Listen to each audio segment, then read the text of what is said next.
And now we get into the heavyweights. First match up, Junior Dos Santos versus Mark Hunt. This is a really interesting fight. Junior Dos Santos, former UFC heavyweight champion, burst onto the UFC scene, knocking out Fabricio Verdum, and since then he's knocked out Cain Velasquez to handing Cain his first loss to win the UFC title.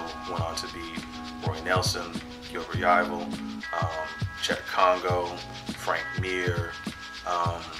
This guy is just a tough dude. Very good boxing skills, very good, takedown defense. Has a black belt Brazilian Jiu-Jitsu, has trained with the Nogueira brothers, so from a MMA standpoint, his Jiu-Jitsu is legit. Doesn't display it very much because he's too busy beating guys up with strikes.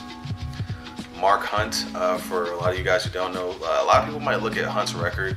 I think his record right now is like 9-6, and people would think, oh, this guy, but Mark Hunt is a seasoned veteran of combat sports. Started off as a kickboxer, won the K1 Grand Prix, beating some very tough opponents. Then made his transition over to mixed martial arts. You compete in K1, and you engage constantly, with some of the guys, on that level. It's just, it just doesn't compare to the level of kickboxing we see in the UFC and mixed martial arts. I mean, I would say mixed martial arts is still in many ways trying to catch up to the level, from a striking standpoint, it's still trying to catch up to the level of, say, boxing and kickboxing. So he comes in with a very good striking acumen. The one deficiency he has been his jiu-jitsu. Most of his losses in MMA have been due to submissions. But from what I hear, he's been working on them, and he's trying to round himself out, become a real mixed martial artist, not just a K1 kickboxer doing MMA. But his fight with Stefan Struve, Struve had him a couple times, mounted him a couple times. Struve has pretty good ground game, and he's submitted guys. And Mark Hunt was able to weather the storm, get back to his feet, and knock dude out. He's got a really tough chin. I've seen Mirko Cro Cop just blister him with roundhouse kicks to the head, and he stood there and kept coming.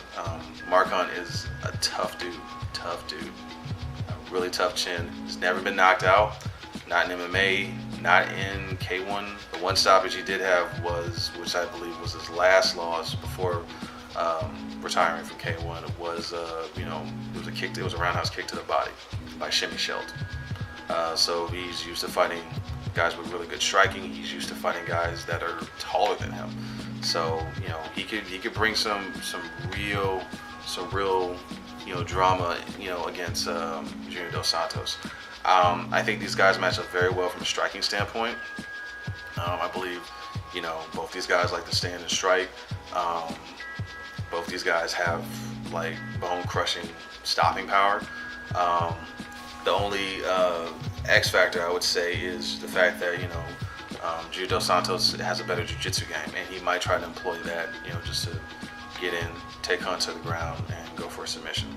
The other thing I'm concerned regarding Mark Hunt is the fact that I believe he just arrived here in the United States maybe a couple of days ago.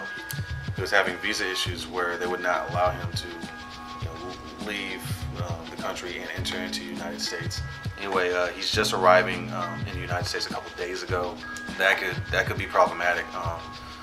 New Zealand is easily a 24-hour, maybe even sometimes even longer plane ride, and then having to adjust to the time difference and get some training in over here. Who's to say how that could impact his performance? I'm really hoping that Mark Hunt and his difficulties trying to get a visa don't really come into play. But the thing is, it's been said before, fighting is a mental game, and fighters are really no different from you and me, except when they deal with the different stressors and curveballs that life throws your way, they got to go to work and come face to face with some guy that's trying to punch them in the face and break their bones and put them to sleep. So imagine, whatever you're dealing with in your life, be it bills, be it relationship issues, be it, financial issues, be it, school, and then having to deal with, a guy in front of you that's looking to take your head off and really could care less about, what's going on in your personal life. That's a tough deal. But Hunt is a veteran. Like I said, he spent years competing in K1.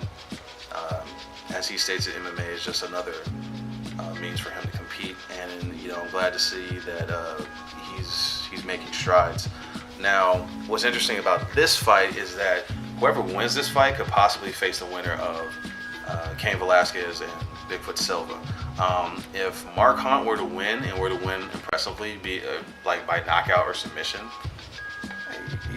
I know some of y'all like submission. Yeah, he could win by submission. Mark Hunt were to win this fight impressively, be it by knockout or submission, I can guarantee they would probably give him an immediate title shot to whoever wins over Velasquez and Bigfoot.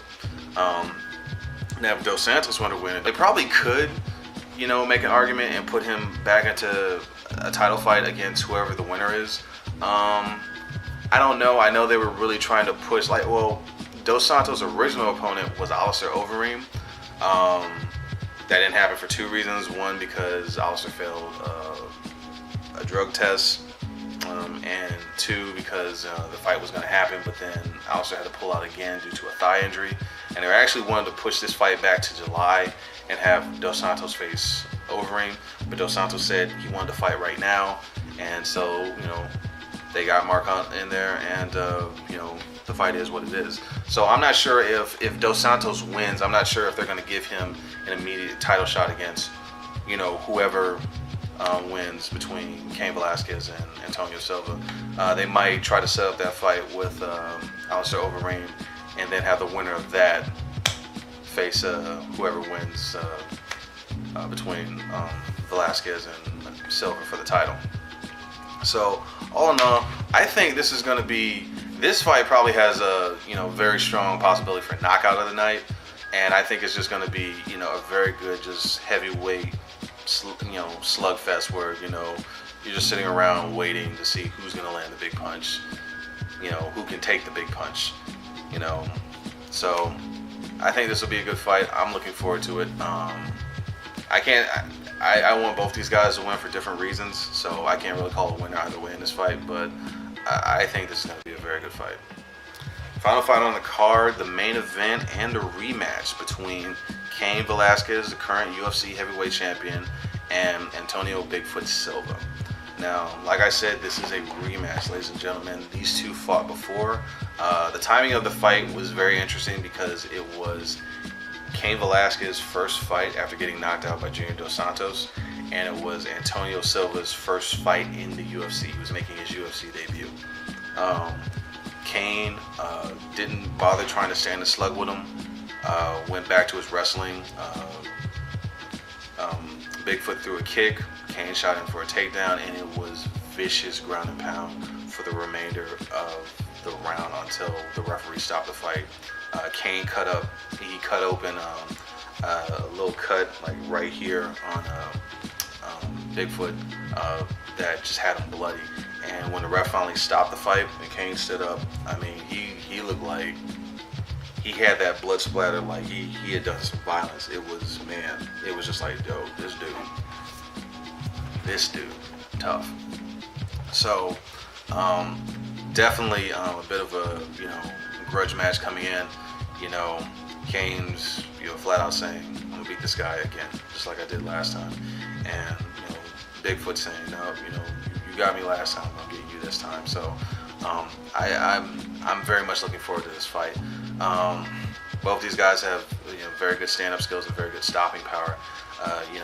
Cain is got in there and traded with some of the best. We saw what he did to Junior Dos Santos in the rematch. When he caught him with that overhand right while attempting to take down, that pretty much changed the landscape of that entire fight. We've seen him in there with Chad Congo.